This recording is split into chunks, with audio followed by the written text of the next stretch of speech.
హిందూ నమస్కారం. లౌకికవాదం అనే ముసుగులో హిందువులని ఎంత నీచంగా చూస్తున్నారో ఒకసారి చూడండి.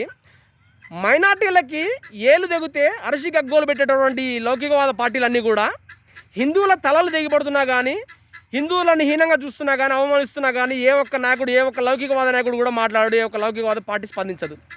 ఎందుకు అనంటే లౌకికవాదం అనే ముసుగులో హిందువులని ఇంకా ఒక మైకంలో తిప్పుతున్నారు.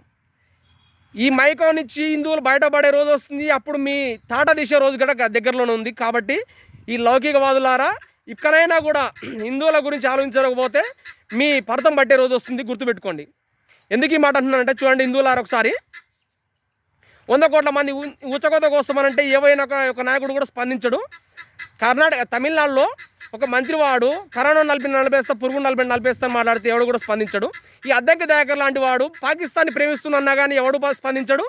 అదే టైంలో బాలరాముని పట్టుకునేసి ఏడ్చే రాముడు అని మాట్లాడితే ఏ ఒక్క నాయకుడు కూడా స్పందించడు. రాముడు మీ చిన్నయ్యారా, చిన్నమ్మారా, మీ సీత అని మాట్లాడతాడు. అరే మాకు చిన్నమ్మ కాదు, చిన్నాయన కాదురా, మా పెద్దమ్మ పెద్దనాయన. నీకే నొప్పి రాబాయ్, నీకే నొప్పి?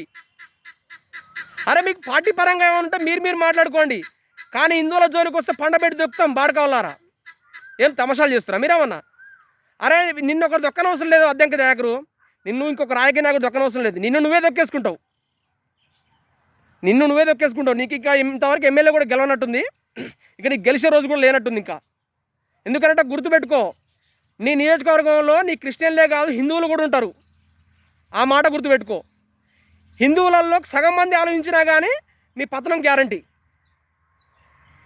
ఇదివరకు నీకు కొంతవరకు వచ్చి ఓట్లు పడ్డట్టుంది, ఆయన కూడా పడవ, గుర్తుపెట్టుకో. ఇంకోటి అవసరం లేదు, నిన్ను నువ్వే దొక్కేసుకుంటావు. జై హింద్.